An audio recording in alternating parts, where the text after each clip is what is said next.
Père éternel est au-dessus de tout nom, quant à la sainteté et à la gloire qui lui est due.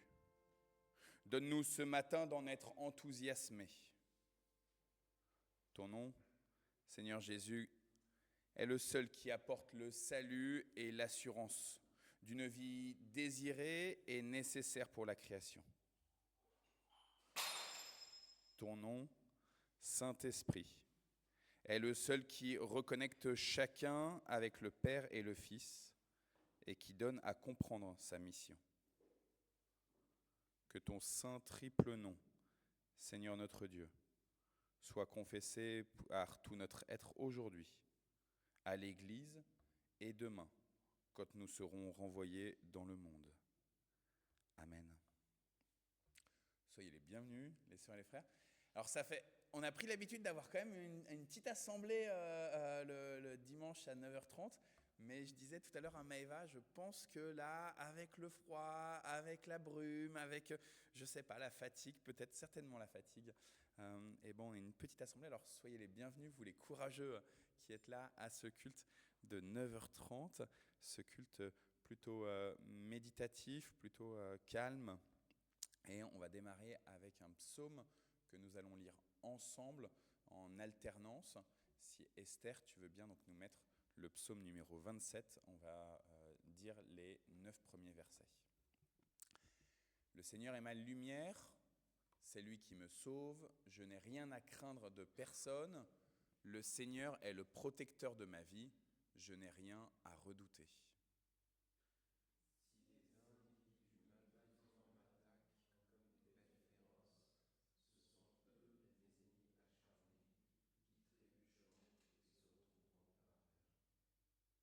Si une armée vient m'assiéger, je n'éprouve aucune peur. Et si la bataille s'engage contre moi, même alors, je me sens en sécurité.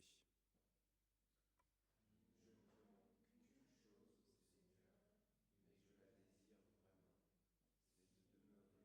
de son nom. Quand tout ira mal, il m'abritera sous son toit, il me cachera dans sa tente, il me mettra sur un roc hors d'atteinte.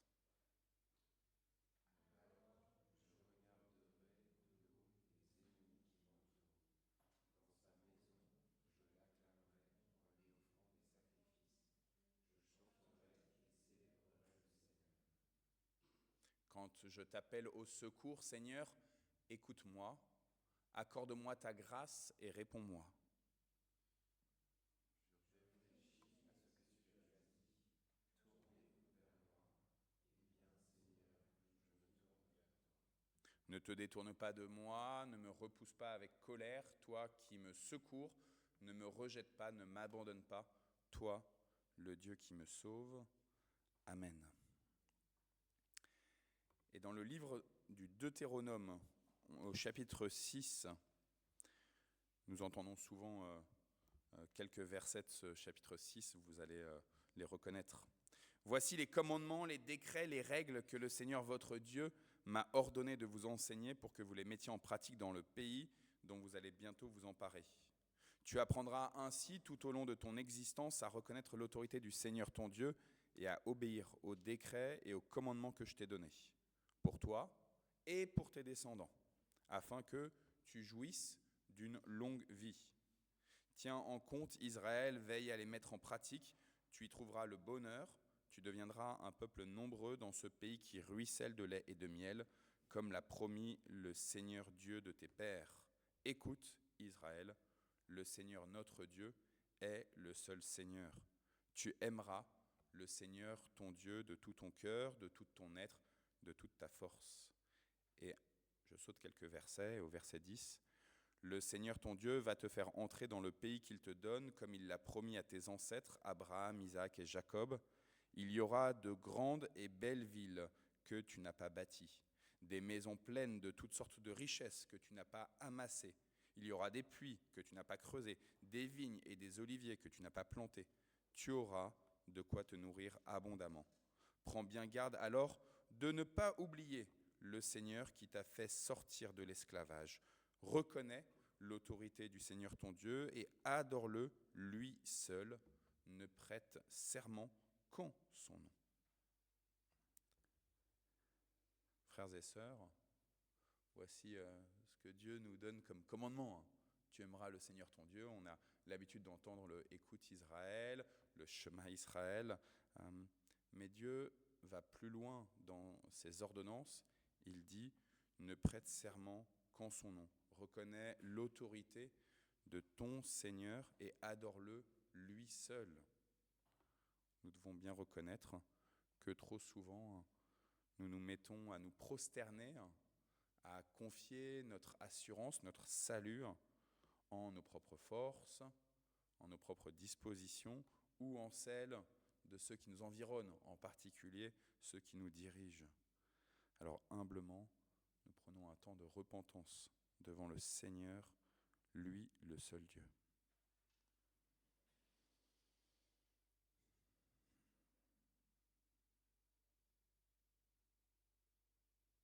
Seigneur notre Dieu, nous te demandons pardon.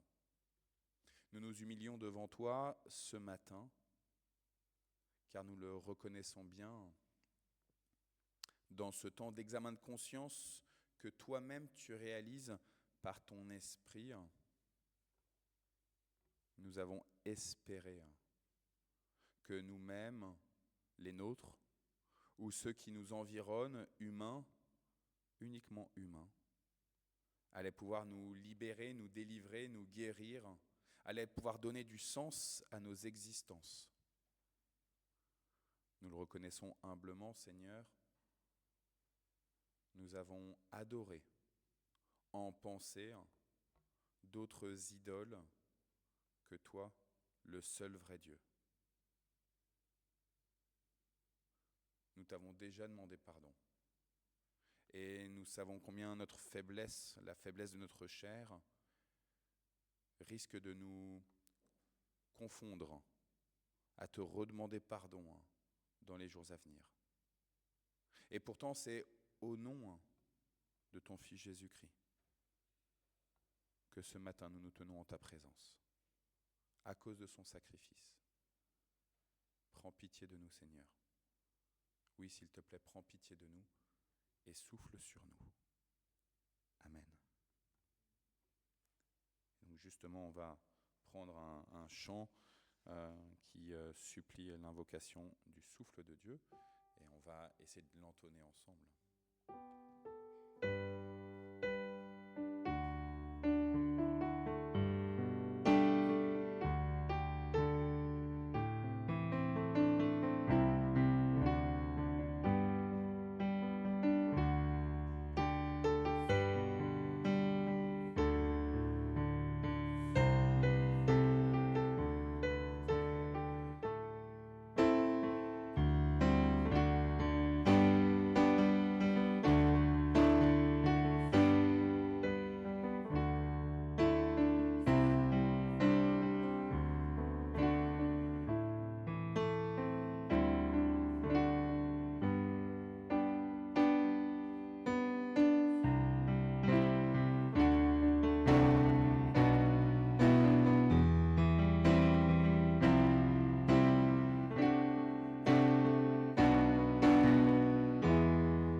début du livre de Josué, Dieu s'engage. Je serai avec toi, comme j'ai été avec Moïse. Et jamais, non, jamais je ne t'abandonnerai. Jamais je ne te laisserai sans secours. Que ce livre de l'enseignement ne s'éloigne pas de toi. Médite-le jour et nuit, de façon à observer tout ce qui y est écrit. Et alors tu mèneras à bien tes projets et tu réussiras. N'oublie pas que je t'ai recommandé d'être courageux et fort. Ne tremble pas, ne te laisse pas abattre, car moi, le Seigneur ton Dieu, je serai avec toi partout où tu iras. Amen. Et nous allons rester debout pour continuer de louer le Seigneur.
place. Alors, ce que je n'ai pas dit dans le moment de l'accueil tout à l'heure, c'est qu'aujourd'hui, 9 novembre 2025, c'est le deuxième dimanche du mois de novembre. Et traditionnellement, le deuxième dimanche du mois de novembre, c'est toujours un dimanche de sensibilisation à la question des chrétiennes et des chrétiens persécutés, avec l'organisation Open Doors, en français Portes Ouvertes. Et donc, on va regarder une petite vidéo. Si Esther, tu peux nous la mettre. Dans l'Évangile selon Matthieu, au chapitre 5, verset 11, Jésus-Christ dit à ses disciples « Heureux serez-vous lorsqu'on vous insultera, qu'on vous persécutera et qu'on dira faussement de vous toutes sortes de mal à cause de moi. » La persécution fait partie de la vie chrétienne. Aujourd'hui, 380 millions de chrétiens sont exposés à la persécution en raison de leur foi. Omar est un responsable d'église au Mozambique. Il est quotidiennement confronté aux dangers et aux menaces en raison de sa foi chrétienne. Dieu nous a appelés, ma femme et moi, à œuvrer dans une petite ville où il n'y a pas d'église. Progressivement, nous avons partagé la bonne nouvelle de l'Évangile et des familles sont venues au Seigneur. Cela nous a rendus très heureux. Mais c'est là que les persécutions ont commencé. Ces chrétiens qui s'étaient convertis ont été chassés de leur maison, bannis de leur famille. La pression a augmenté pour la communauté chrétienne, jusqu'à ce qu'un jour, des extrémistes viennent attaquer Omar. Ils m'ont attaché les jambes. Un autre m'a ligoté avec un câble. J'étais allongé par terre. Je sentais la mort arriver. À un moment, l'un des hommes a brandi un gourdin. Il voulait me frapper à la tête. Je me suis alors rappelé des paroles de notre Seigneur Jésus-Christ. Souvenez-vous, je suis avec vous tous les jours jusqu'à la fin du monde. Et j'ai senti que Jésus était avec moi en cet instant.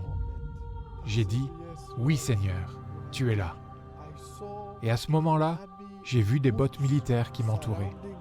J'ai levé la tête, c'était la police. Mes attaquants s'étaient enfuis.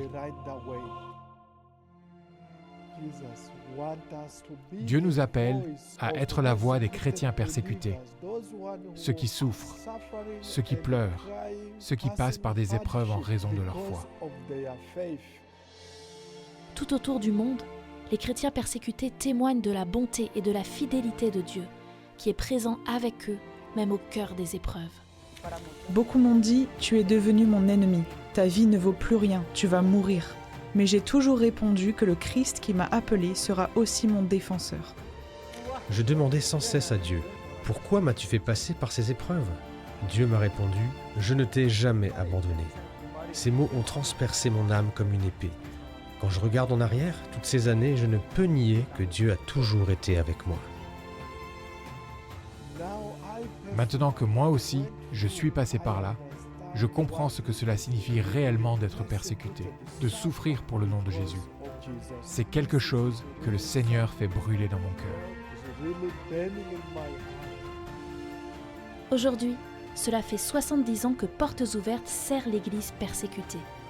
Jusqu'ici, l'Éternel nous a secourus. Remercions-le pour sa fidélité.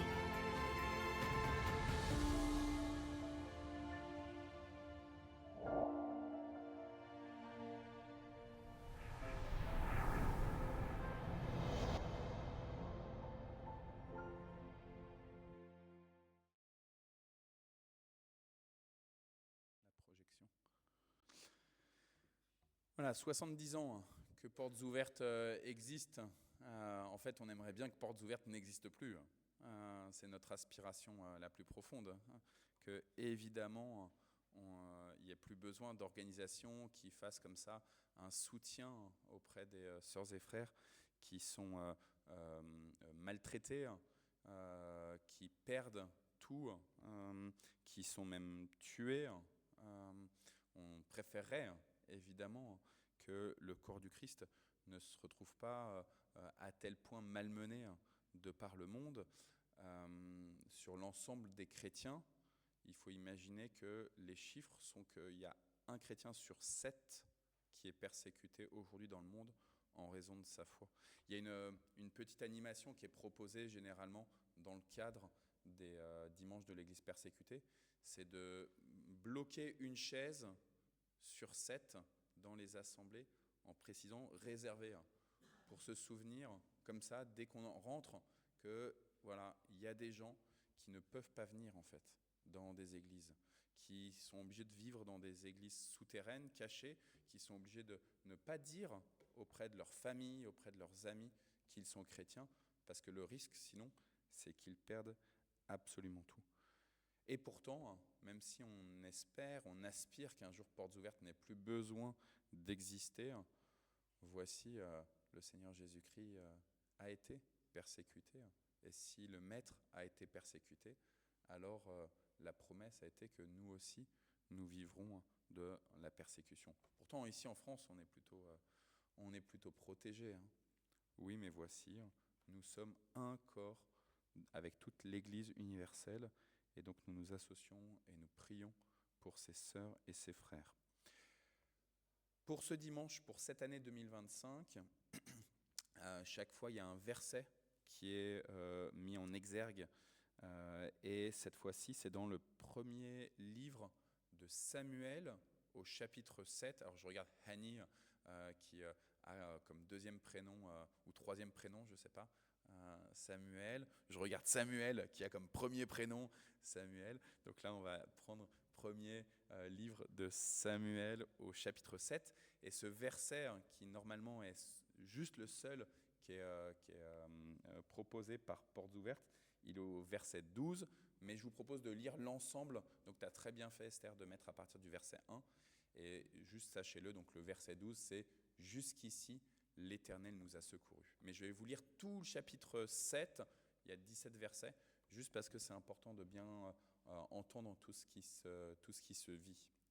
Les gens de Kiriath-Yearim vinrent donc chercher le coffre de l'Alliance et ils le transportèrent dans la maison d'Abinadab. Il se trouve sur une colline. Et ensuite, ils mirent à part pour le Seigneur Éléazar, fils d'Abinadab, comme gardien du coffre du Seigneur du tabernacle. Après que le coffre du Seigneur a été déposé à Kiriath-Yearim, beaucoup de temps s'écoula, une vingtaine d'années, et les Israélites aspiraient à se rapprocher du Seigneur. Alors Samuel leur dit, « Si c'est de tout votre cœur que vous revenez au Seigneur, cessez d'adorer les idoles d'Astarté et de tous les autres dieux étrangers. Attachez-vous au Seigneur, servez-le, lui seul, et alors il vous sauvera du pouvoir des Philistins. » Les Israélites rejetèrent donc les idoles des dieux Baal et de la déesse Astarté. Ils adorèrent le Seigneur seul. Samuel ordonna ensuite que tout le peuple se rassemble à Mispa, et là je prierai le Seigneur pour vous. Les Israélites se rassemblèrent à Mispa, ils puisèrent de l'eau, ils la répandirent sur le sol devant le Seigneur, en fait devant le coffre du Seigneur, devant le tabernacle, et ils jeûnèrent ce jour-là. Et enfin, ils confessèrent qu'ils étaient coupables envers le Seigneur. Et c'est là, à Mispa, que Samuel devint le chef du peuple d'Israël. Lorsque les Philistins apprirent que les Israélites étaient rassemblés à Mispa, leurs chefs décidèrent d'aller les attaquer. Et à cette nouvelle, les Israélites furent effrayés. Ils dirent à Samuel, « Ne nous abandonne pas, ne cesse pas de prier le Seigneur notre Dieu pour qu'il nous sauve du pouvoir des Philistins. » Samuel prit un tout jeune agneau, il l'offrit en sacrifice au Seigneur en le brûlant complètement, puis il supplia le Seigneur en faveur des Israélites, et le Seigneur l'exauça. En effet, tandis que Samuel offrait le sacrifice, les Philistins s'étaient avancés pour attaquer Israël. Mais alors le Seigneur fit retentir le tonnerre à grand fracas, frappant de panique l'armée des Philistins qui furent battus par les Israélites. L'armée d'Israël sortit de Mispa, poursuivit les Philistins jusqu'au dessous de Beth-Kar, et elle les battit complètement. Samuel s'écria, « Jusqu'ici, le Seigneur nous a secourus. » Il prit alors une pierre, il la dressa entre Mispa et Ladan, et il l'appela Pierre du secours. Les Philistins furent humiliés par cette défaite. Le Seigneur leur fit sentir sa puissance tant que vécut Samuel, et ils ne recommencèrent plus à envahir le territoire d'Israël. J'avais oublié que je m'étais arrêté là. Parfait, c'est parfait comme ça. Alors, premier livre de Samuel, je vous remets un tout petit peu dans le contexte. On est en terre de Canaan. Les Hébreux sont sortis d'Égypte sous la conduite de Moïse. Il y a eu 40 années où ils ont vécu dans le désert. Et finalement, sous la conduite du successeur de Moïse, Josué, ils prennent la terre de Canaan, ils prennent possession, ils viennent et ils s'installent. Et c'est pas facile parce que évidemment, il y a déjà des gens qui habitent dans les lieux. Il y a déjà des villages, des villes qui sont construites. Il y a déjà des champs qui sont utilisés et qui donnent du bon et du beau fruit. Et donc forcément, ce qui devait arriva, c'est guerre et guerre et guerre. Que cette prise de Canaan, la première, la plus célèbre dans notre culture religieuse, c'est la prise de Jéricho, où ils vont tourner autour de la ville de Jéricho, et puis ils vont faire beaucoup de bruit, et les murailles de Jéricho vont tomber. Mais il va y avoir aussi beaucoup de morts, vraiment beaucoup de morts dans cette prise de Canaan. Et puis ils sont conduits, je vous disais, par Josué, avant par Moïse et Aaron. Ils ont toujours un besoin d'avoir quelqu'un qui les conduise, d'avoir un leader, d'avoir un conducteur, d'avoir quelqu'un qui les accompagne. Pour quelle raison ? Parce qu'ils savent que leur foi, elle est faible dans le désert, et c'est pour ça qu'ils se retrouvent 40 années dans le désert. Dans le désert, ils cherchent querelle à Dieu. Ils se disent, finalement, là, les épreuves, elles sont trop lourdes, elles sont trop difficiles pour nous. Peut-être qu'il faut qu'on rebrousse chemin. Je ne sais pas si ça vous est déjà arrivé. Vous avez un projet, vous y allez, et puis en fait, il y a trop d'épreuves, et du coup, vous dites non, mais finalement, à quoi bon ? J'arrête tout et je rebrousse chemin. Moi, ça m'est déjà arrivé d'aller dans des lieux, et j'avais beaucoup de monde sur la route, par exemple. Je suis dans des embouteillages, et je vois l'heure qui tourne, et je me dis, mince, j'ai déjà 5 minutes de retard. Mince, j'ai déjà 10 minutes de retard. Mince, j'ai déjà une demi-heure de retard. Et puis finalement, j'envoie un message. J'avais un projet d'aller à tel lieu. Et finalement, j'envoie un message en disant, je suis désolé, je ne vais pas pouvoir venir. Je rebrousse chemin. Là, de manière très physique, dans ma voiture, je décide de rebrousser chemin. Mais en fait, on a plein de projets comme ça où on peut décider de changer de direction, revenir sur nos pas. Pas seulement nous convertir, ce n'est pas la même chose, mais vraiment revenir sur nos pas. Et on reste dans cette boucle où on n'a pas pris le projet du Seigneur. Et donc, les Hébreux, ils ont besoin de quelqu'un qui les conduise sans cesse, non pour prendre lui-même de la hauteur, non pour prendre lui-même toute la place, mais pour dire c'est le Seigneur et le Seigneur seul. Sauf qu'en terre de Canaan, il y a ces peuples et il y a aussi des divinités que les peuples, ils adorent. Et en arrivant, il y a des guerres, il y a des personnes qui sont tuées des deux camps. Et il y a aussi une influence qui se fait spirituelle. Là, tout à l'heure, vous avez entendu dans le texte biblique parler des Baals et des Astartés. C'est des divinités qui sont adorées en cette terre de Canaan, qui sont adorées dans toute la Mésopotamie, les Baals et les Astartés. Les Baals, chaque lieu, chaque localité avait son dieu qui la protège, en tout cas qui pense que son dieu la protège dans entre les murailles de cette ville. Et on disait qu'il y avait le Baal de tel lieu, le Baal de tel lieu, le Baal de Mantes-la-Jolie, le Baal du Caire, le Baal de où vous voulez. Ok ? Et là, dans ce conflit d'influence, qu'est-ce qu'on fait ?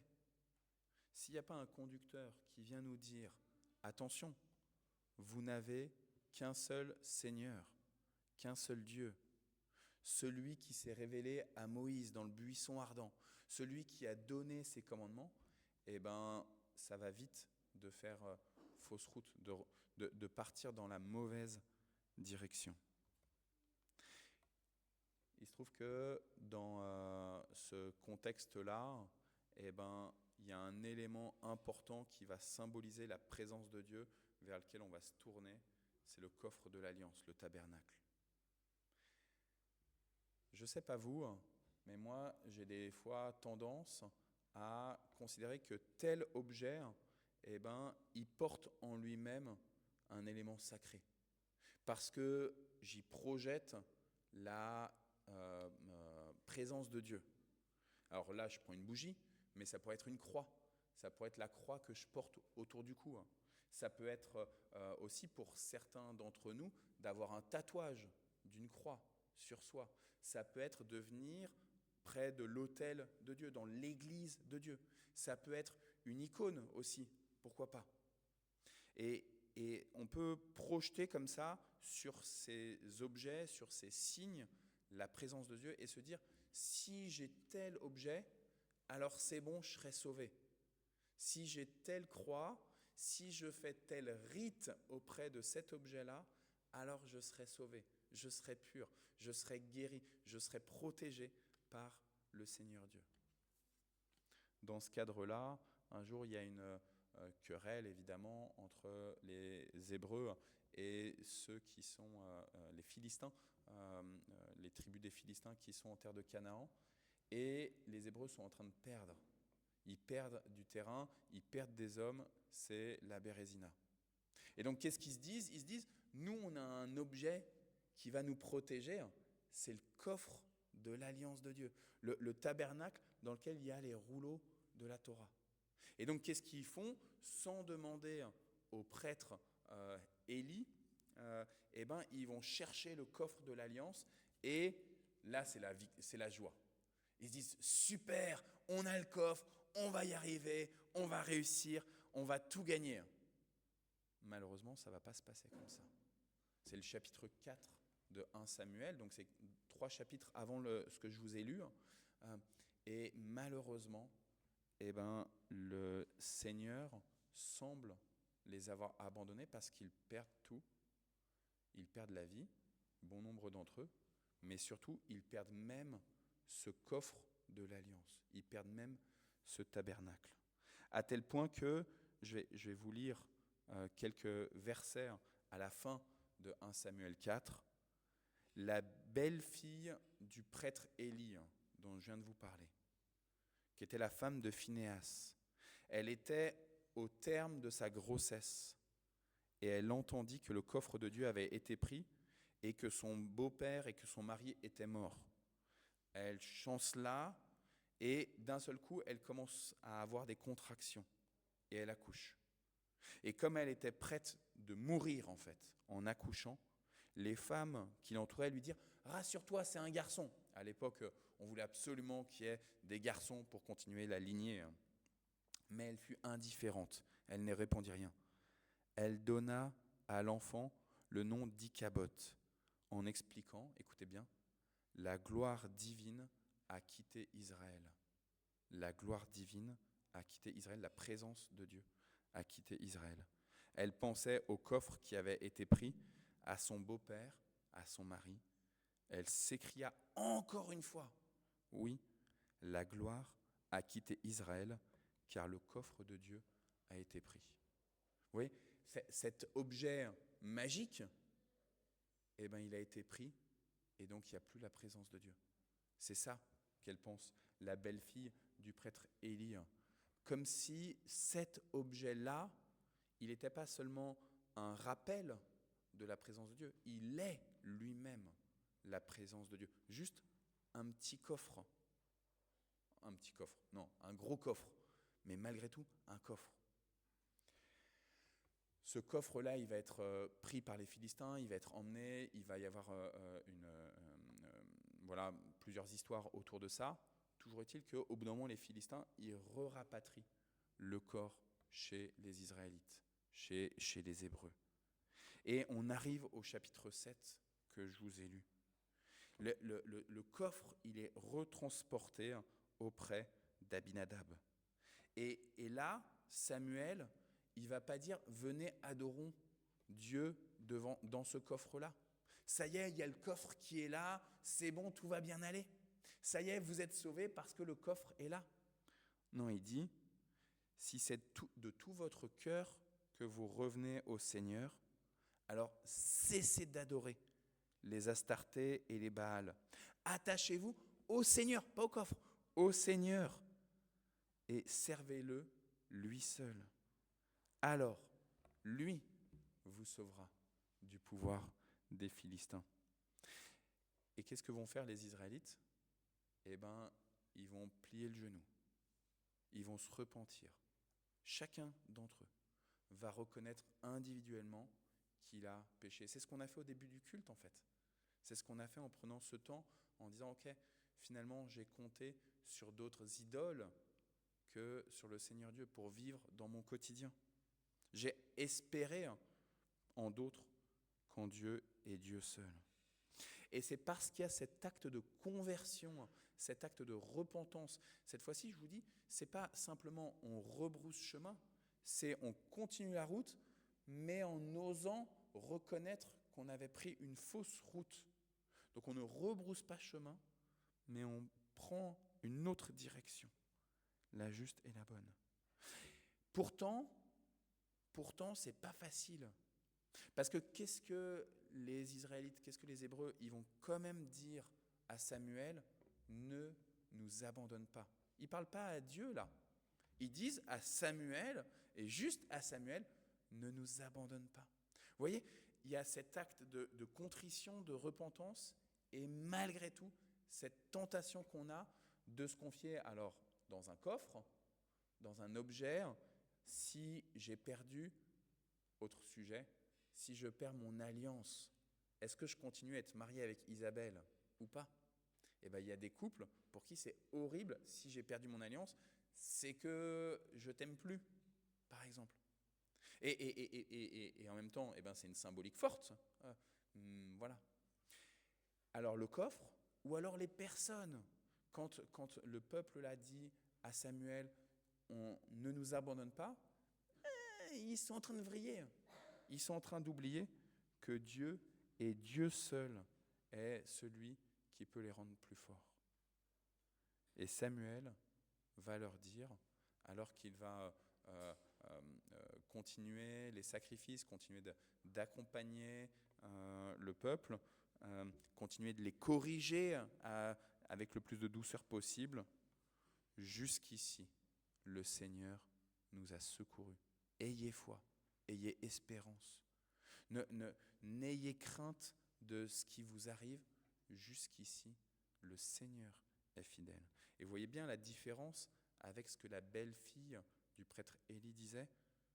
La gloire de Dieu a quitté Israël. Et Samuel vient poser un geste de foi, un geste d'espérance. Jusqu'ici, le Seigneur nous a secourus. On le voit, on est en vie en fait. On est en vie, donc jusqu'ici, le Seigneur nous a secourus. Il pose une pierre, il va dire ici, c'est un lieu pour nous en souvenir. Est-ce que ça va devenir un lieu de pèlerinage ? Peut-être, mais ce n'est pas l'objectif. Ce n'est pas l'objectif de Samuel, c'est juste un espace pour se souvenir simplement que Dieu est un Dieu qui agit, un Dieu qui prend soin de sa création.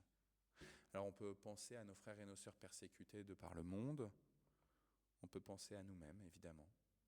Jusqu'ici, frères et sœurs, il vous a secourus, il est fidèle et il poursuivra cet engagement pour vous. Amen.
vraiment juste et bon de te rendre grâce, de t'honorer, de te glorifier, de te sanctifier, Père Tout-Puissant, Dieu éternel, par Jésus-Christ notre Seigneur, qui la nuit où il fut livré, oui, ton Fils unique, il célébra la Pâque avec ses disciples, le repas de la libération de toutes les oppressions et de la mort. Il est vraiment juste et bon, Saint-Esprit, de t'invoquer sur notre assemblée et sur ses espèces pour contempler l'immensité de ta grâce. Amen. Je vous invite, frères et sœurs, à ce que nous formions un cercle de communion. Bruce, est-ce que tu veux bien venir, s'il te plaît? Juste 2 secondes.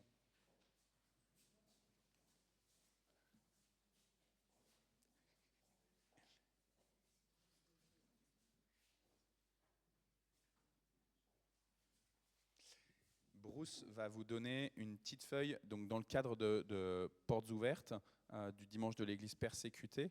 Vous avez un sujet pour vous-même, pour pouvoir prier pendant ce temps de Sainte Seine, voilà, prendre du temps. Vous pouvez tout lire, vous pouvez lire une partie, vous pouvez le lire plus tard aussi. En tout cas, l'idée, c'est que ça puisse, tu peux en donner à tout le monde, Bruce, c'est que ça puisse conduire votre intercession pour les frères et les sœurs qui sont persécutés. C'est des sujets très précis.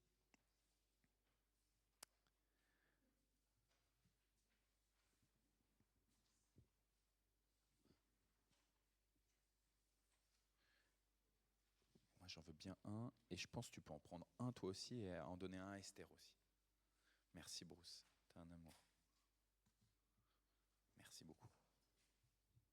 Jésus a pris du pain, il a rendu grâce, il l'a rompu, et il l'a donné à chacun de ses disciples pour qu'il puisse, à son tour, le donner aux disciples suivants.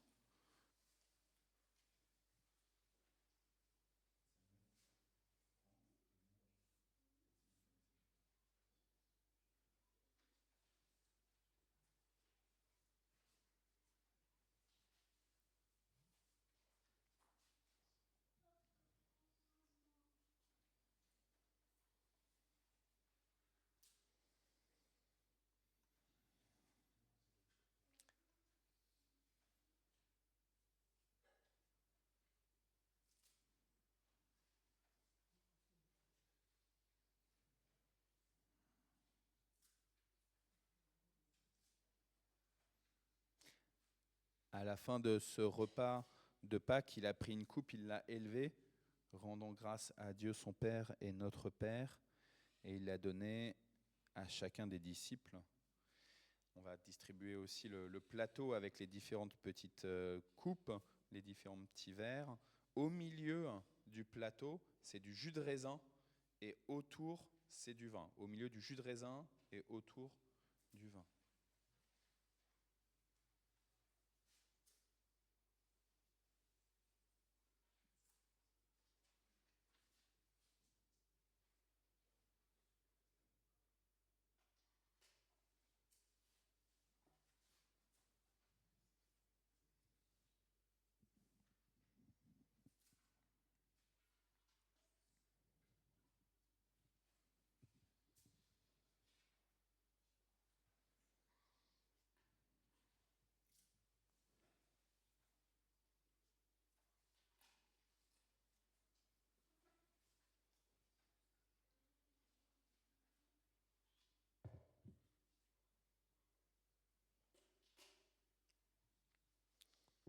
Et donc en même temps, n'hésitez pas à lire le sujet de prière. Moi, j'ai celui où il faut prier pour Sarah, en tout cas plutôt pour ceux qui ont tué Sarah, qui était en Égypte.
Et je vous propose que nous disions ensemble la prière que Jésus nous a enseignée.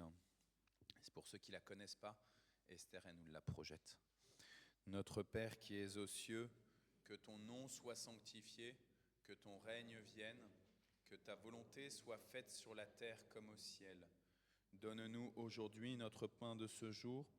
Pardonne-nous nos offenses, comme nous pardonnons aussi à ceux qui nous ont offensés. Et ne nous laisse pas entrer en tentation, mais délivre-nous du mal, car c'est à toi qu'appartiennent le règne, la puissance et la gloire pour les siècles des siècles. Amen. Recevez la bénédiction du Seigneur, que le Dieu de l'espérance vous remplisse de joie, de paix dans la foi, pour que vous débordiez d'espérance par la puissance du Saint-Esprit. Il vous bénit, lui qui jusqu'à présent a été fidèle, lui qui jusqu'à présent vous a secouru. Amen. Je vous invite à reprendre place juste pour un dernier postlude musical pour qu'on puisse encore se placer entre les mains du Seigneur. Pendant que vous prenez place, quelques toutes petites annonces. À la sortie, vous verrez, il y a une feuille avec un tableau. C'est une pétition depuis 3 ans maintenant. Portes Ouvertes veut sensibiliser sur la persécution des chrétiens, particulièrement en Afrique subsaharienne. Donc vous pouvez signer cette pétition qu'on enverra ensuite à Portes Ouvertes pour alerter encore un peu plus l'opinion publique. Là, on a entendu Donald Trump qui parlait d'un pays d'Afrique subsaharienne dernièrement, mais en fait, malheureusement, la persécution des chrétiens, elle est très très très importante et extrêmement violente en Afrique subsaharienne. Donc n'hésitez pas à remplir cette pétition. Vous verrez aussi une boîte toute nouvelle avec marqué proposition de chant. Je pense que c'est suggestion de chant. Et il y a du papier. Vous pouvez, si vous avez un chant dernièrement qui vous a beaucoup inspiré, que vous aimez écouter dans votre salle de bain, vous pouvez noter. Et le groupe de louanges, il sera content de recevoir vos propres propositions aussi pour continuer à renouveler notre hymnologie. Ça peut être un vieux chant, ça peut être un chant plus récent. Cet après-midi, à 14h, excusez-moi, il y a Marie-Christine qui propose le partage biblique. C'était le mois dernier que ça a commencé sur le livre de l'Apocalypse. Pendant toute l'année, ça va être sur le livre de l'Apocalypse. Si vous avez raté la première séance, c'est pas grave, vous pouvez tout de suite venir à la seconde, 14h jusqu'à 16h. Et en début de semaine prochaine, on profite d'avoir le jour férié du mardi 11 pour organiser un peu plus de 24 heures avec les collégiens. Donc n'hésitez pas à venir vers moi pour me demander des informations. Le groupe de louanges, je regarde vers Thibaut et vers Wella, le samedi 29, je pense, il va proposer une soirée d'adoration ici au temple. Dans ce cadre-là, ils vont faire un atelier de préparation la semaine prochaine. Et puis, toute dernière info, je regarde vers notre sœur Maëva, elle ne veut pas prendre la parole devant tout le monde. Avec la Fondation La Cause, on organise depuis plusieurs années maintenant des soirées pour des chrétiennes et des chrétiens qui sont célibataires, pour qu'ils se retrouvent, qu'ils passent un bon moment avec des jeux, avec des chants, de la louange, du partage. Quand c'est l'été, ça se passe pas très loin d'ici, c'est à Saint-Germain-en-Laye. Quand c'est l'hiver, ça se passe dans le 20e arrondissement, à l'église de Belleville. Vous pouvez aller voir Maëva, elle vous donnera des informations. Ça s'appelle les Christmas Parties Et je suis désolé si j'ai encore une dernière annonce. Ça, c'est plutôt pour les enfants, mais en fait, ça peut être bien pour les parents aussi. Derrière Andria, il y a une affiche avec un dessin animé sur Jésus qui vient de sortir ce mercredi. Ça s'appelle Le Roi des Rois. Ça vient de sortir ce mercredi. Dans certains cinémas, il est diffusé, nous, au cinéma de Mantes, au Méga CGR, uniquement le samedi, le dimanche et le mercredi. Mais nous, on a réussi encore à négocier quelque chose, mais il va falloir attendre un tout petit peu. À savoir que le dimanche 7 décembre, on aura une séance de programmée à 13h40 là-bas, le dimanche 7 décembre, à un tarif privilégié de 6,50 € pour qu'on soit adulte ou enfant. On aura tous le tarif à 6,50 € donc pour la séance de ciné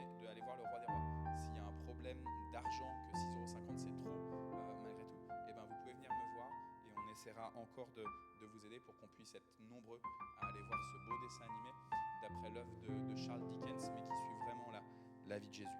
Il est déjà 10h28, donc je m'arrête là. Je nous laisse juste inspirer par Samuel avec la